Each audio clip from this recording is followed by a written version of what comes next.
Hi there, I'm Chris Odie, co-creator and frequent game master for Zombie Orpheus Entertainment's interactive live stream RPG, Masters of the Metaverse. There are a lot of live-streamed RPGs out there these days, but Masters of the Metaverse is arguably the most Zoe of the bunch. It's a show where both the cast in the studio and the audience at home are empowered to create the story in real time, to the point where the lines between fan fiction and canon story arc are regularly blurred, if not cast aside completely. At this point, we're on Season 3 of Metaverse, and we know that can be a little bit intimidating to newcomers. That's why I'm here, to take a moment to give you some backstory so that you can jump in with both feet and catch the show as it's airing live. Warning, there'll be spoilers ahead. In Season 1, we were introduced to the basic concept of the show. A group of strangers are coerced by a secretive organization, the Program, into climbing into experimental metapods, advanced technology capable of hurtling their souls across dimensions and into unsuspecting avatars. These metapilots include Crash Jackson, an esports champion with social issues, Dr. Jenica Clarkson, a prison psychiatrist, Rosie Harvin, the Rootin' Tootin' rodeo star, and Aquamarine, cult leader, cat burglar, and breaker of the seduction skill check. The foursome, along with Jebediah Lexington, a tech expert for the program with more than his fair share of secrets, are launched into Sentinel City, a world where everybody has superpowers and wannabes are competing to become the next American Sentinel. Everything goes sideways when contestants start showing up dead. Our heroes become the prime suspects, and time is running out to solve the crime. Just when they think they know the truth and are prepared to battle the supposedly true murderer, the team is ripped from their avatars and returned to the program's facility, where Aquamarine is shocked to discover that she's brought back some of her avatar's powers with her. Next, they're sent after Nick Krieger, a missing metapilot who they eventually discover inhabiting the body of Theodore of Roosevelt, King of Yosemite. Yes, we dressed Matt Vancel in fur and made him rap on camera on command. You are welcome. Ninja Emily Dickinson, Druidic Johnny Appleseed, and a steampunk Professor Richard Gatling. This was not your typical Wild West story. The group herds zombies, defends the West from the villainous Thomas Edison, and strains to free Nick from his deep immersion into Teddy's personality. Once lucid, Nick reveals to them the program's true intention: harvest powers from across the metaverse to build the ultimate super soldiers. Upon returning to the reality of the metapods, Jenica, Rosie, and Aquamarine are sent out with a new teammate, Thomas, a program employee using the pod's time dilation for an extended holiday. They are unknowingly joined by Tessa, a mysterious agent of the Founders, rivals to the program, who is also Crash's long-lost sister. It's an adventure in music, mayhem, and magical space princesses, where the pilots take control of the members of Galaxy Force 5, their humongous mecha, and their magical space princess powers. In confrontation with Queen Loriana, a former magical space princess herself, the pilots are joined by Nick in the form of a giant robot Mount Rushmore and emerge victorious, at least until they arrive home again. It seems that Crash, having soured on the program and loosely aware of his sister's alternative allegiance, has decided to break the entire team out of the facility via his Sentinel City-acquired super strength and make a run for it.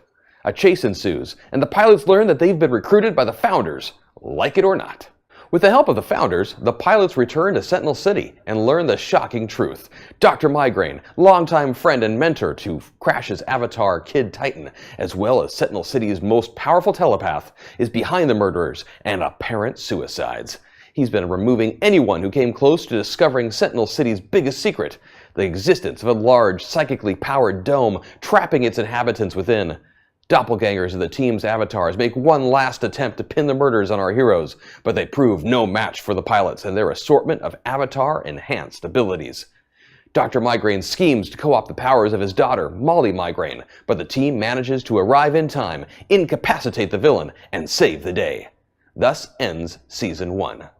Season 2 brings new pilots, Scott and John, and a new world, just like this one, but in the midst of an alien invasion in the mid-1980s.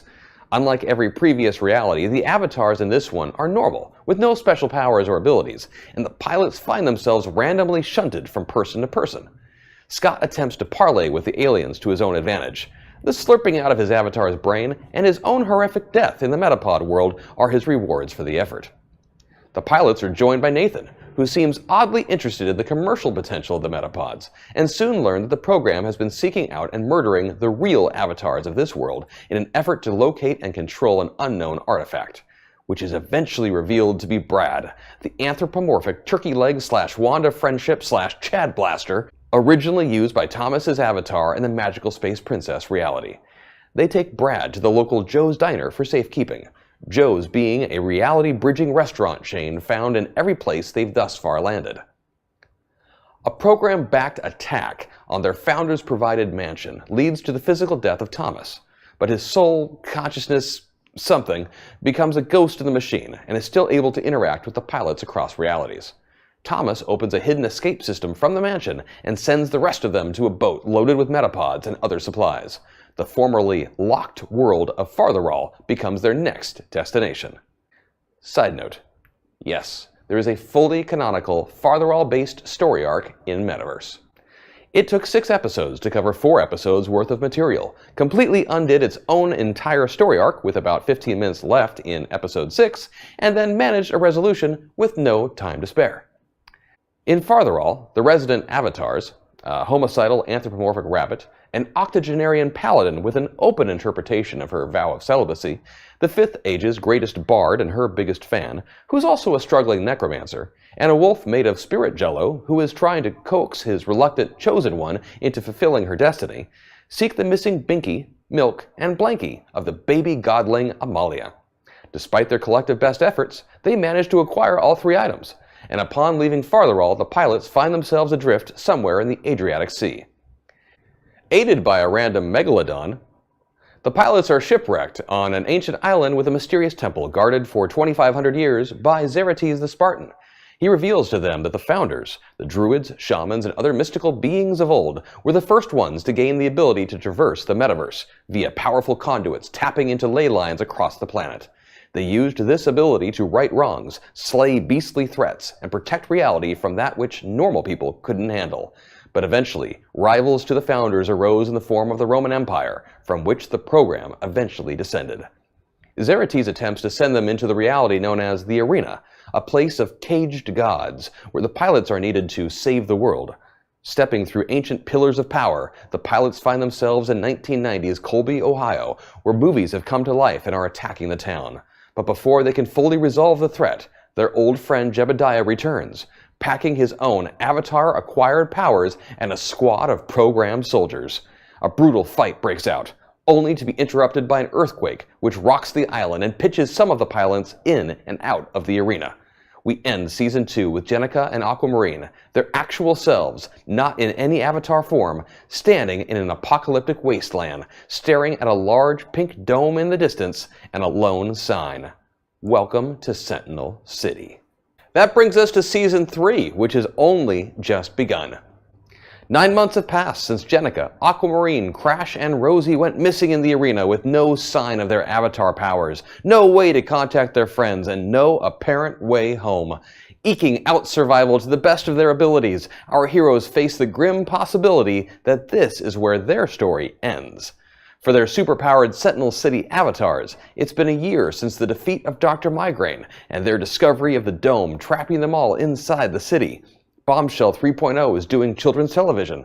Lady Vale has become a performance artist. Hex Destiny is working for a prominent military industrialist, and Kid Titan is married. Glitches in reality begin to occur. Fleeting visions, auditory hallucinations, recurring deja vu, and Kid Titan becomes increasingly convinced that something is wrong. When a magnetic burst temporarily resets Bombshell, the facade fades away and they all see the truth. Rather than defeating Dr. Migraine the year before, they were instead captured by him and imprisoned, physically as well as mentally.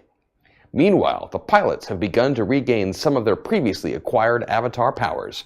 They explore a mysterious vault and learn of a connection between the cyborg zombie apocalypse, Bombshell, and the previously unknown Cytron, an alien entity being worshipped by a local cult. Reunited with Thomas, they return to Sentinel City via airship, uncertain how to gain entry, but convinced that the local Joe's Diner is their best bet to get home. Within the dome, the superpowered avatars of Alpha Squad battle their former friend Riptide and Dr. Migraine. They defeat him, for real this time, and learn that the entire city has been trapped within the hidden dome for nearly 400 years. Whenever someone begins to learn the truth, migraine has been resetting the minds of the entire populace. Seeing a small window to bring an end to their imprisonment, they travel to the secret power chamber for the dome and power it down, just in time for the metapilots to enter the city and head to Joe's Diner and away back home. Hello, my name is Christian Doyle. I'm the co-creator of Masters of the Metaverse and creator of Project Metaverse, and I am here to talk to you today about Season 3, Part 2 of Masters of the Metaverse. When we left off, our characters, our pilots, newly returned to Joe's Diner, were about to make their next move. So they gather in the diner. Rosie decides to remain in the diner for the time being to catch up on some rest and food, while the rest of them head out the door, finding themselves in downtown New York City. They are met by messages from Thomas, who directs them to a founder's safe house nearby underground. Inside, they find Nick Krieger, remember him? Who's been waiting for them and slowly decomposing in a new body that died, and there was nothing left. The group is informed about a new tool used by the program, a tool called Project Metaverse. The founders believe that there are around 300 people in various stages of training, and an inside informant for the founders, because of course there's one of those, believes they are planning to send these people after our original group of pilots, namely us. Climbing into the pods, the team is sent back into a world that was previously visited by the members of Project Metaverse and damaged by them. They are tasked by the founders to right any wrongs they find and heal the metaverse if possible. The team discovers that the former Knights of Borkdom and learns the awful truth, that the Knights were forced to murder their friends and family while being controlled by the pilots of Project Metaverse. Never mind the smile, that's not there for a reason. Thomas appears and alerts them that there is the possibility that by tracking and gathering data on several different avatars inhabited by those pilots, that they could conceivably track them across the metaverse and uncover their location. The team brings all the former Knights of Borkdom together using the powers of Princess Ricci and Hex Destiny, thanks to Rosie, who returns briefly to help. They are able to turn back time and undo the damage to this world. Next, we flash back several months and join Nick Krieger in his search for his missing friends. You see, after Zerati's island sank, Nick hid inside the mind of Jebediah Lexington without his knowledge and used him to escape the island. Commandeering a new body, he found his way back to the founders, only to be met with a very chilly response. Frustrated with their lack of trust and cooperation, Nick slips his leash and goes rogue. He begins receiving mysterious text messages on a burner phone that suddenly appeared, message from an anonymous source who wanted to help him recover his missing team. He enters a coffee shop and meets two men, Patrick and Bruno. Patrick is a demolitions expert, while Bruno is an ex-military special operator, CIA agent, and seems vaguely familiar to Nick, although he can't place where. These men have been hired to help Nick rescue his friends, and the three set off. Nick has received a message on his phone saying that his friends will arrive in 1 week's time in New York City. So the group heads there. They get the address to a founder's safe house. Approaching the front door, they hear the sounds of muffled gunfire and discover agents from the program and the founders in a protracted gunfight. Nick, Patrick, and Bruno intervene and help the founders' agents to escape, retrieving a thumb drive from one of them first. Nick then questions the remaining program agent, who reveals the existence of something called Project Metaverse. The thumb drive they obtained reveals a report from Tessa of the founders, Crash's sister, stating that her informant, Tom, has come across information that either Rosie, Jenica, Aquamarine, Thomas, Crash, or Nick are compromised and actually working for the program. Nick struggles to comprehend all this when he has a flash of memory. He's standing in a room with a drink and a cigar talking to a much younger Jebediah, who says, "So you see, Mr. Krieger, this is exactly what we need to do." Nick's phone buzzes with a grainy surveillance picture of Rosie standing with him in Times Square dated 26 hours previously, something that shouldn't be possible. After some research, they discover that another Nick Krieger has a hotel room downtown. Arriving outside the hotel, Nick convinces Patrick to rig him to explode, just in case. Patrick obliges, as a cab pulls up and another identical Nick gets out and goes into the hotel. A few minutes later, several black SUVs pull up and a tactical team enters the building. Nick approaches the front desk and obtains a room key while also using the courtesy phone to call the hotel room and warn the other Nick of the impending attack. Nick, Patrick, and Bruno take the stairs and make their way up, fighting off program goons. They make it to the hallway outside Nick's room and the door opens, revealing a second identical Nick, who immediately starts to flee. As Patrick and Bruno attempt to deal with the program team, Nick jumps into the other Nick's mind to try and convince him to come with them. Other Nick refuses, insisting that it's all a program or a founder's trick. He tells Nick to meet him at the mountain with the faces if he really wants to learn more, and then leaps out of his body. Nick is left to flee with Patrick and Bruno as an emergency services team closes in. His phone buzzes once more with a text from the anonymous number. Pilots arrive tomorrow. One is compromised. Trust no one. Weeks pass, and Nick has gone off somewhere in an effort to meet his other self. Patrick has disappeared on his own mission, presumably something to do with his prized Winnebago, and Bruno is doing jobs for the anonymous texter. His latest mission has him teaming up with a British gentleman by the name of Cole in order to help someone named John Stone. John has recently gone AWOL from the founders after discovering that his brother Eli is taking part in Project Metaverse. Unwilling to leave him in the hands of the program, and knowing that the founders won't intervene, John has been scouting the island where Project Metaverse facility is. His plan is simple. Get in, get Eli, get out. John, Bruno, and Cole discover that they all know a man named Nick Krieger. Cole has been communicating with Nick and doing jobs for him on an anonymous source for the better part of 3 years. John remembers Nick from his time with the founders and can't believe that he'd be working for the program or anyone else. Bruno remembers a ranking officer in the army who was involved in Black Ops back in the Vietnam War. And that's not all. Bruno also recalls that Nick Krieger was working with a young captain by the name of Jebediah Lexington. Upon reaching the island, the three men secure positions in a security detail and begin patrolling the island while under strict instructions to avoid the main facility at all costs. So, of course, as the sun sets in, they head into the main facility. Bruno, Cole, and John are trying to work out how best to get past the woman behind the desk and her security detail when a sudden noise grabs their attention. Within minutes, the island is being assaulted from all sides by members of the founders. Using the chaos to their advantage, the group finds a way into the main facility and below to the secret levels. Reaching the main server point, Cole hacks into the system and begins downloading terabytes upon terabytes of information into his hard drive. Meanwhile, John has located his brother, just in time for the security forces from the program to find them. A firefight breaks out, and the trio manages to escape with minimal damage. They're about to head out to extract John's brother when the doors fly open, and a man wearing the name tag Heinrich floats into the room and begins to lay waste to all their attacks. Little seems to affect him, and it soon becomes clear that Heinrich is powered by something more than normal strength. Cole looks at his computer screen and notes that Heinrich is the top player in Project Metaverse.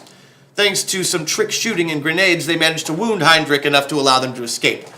Cole grabs his hard drive and he and Bruno head to the roof, having received a radio signal from Patrick, who flies in with his newly transformed Winnebago. John heads off in search of his brother and is left behind as Patrick takes off. The battle of Project Metaverse Island raging on below. And that's where we left off.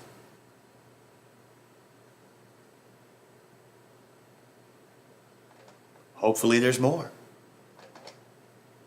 Is there?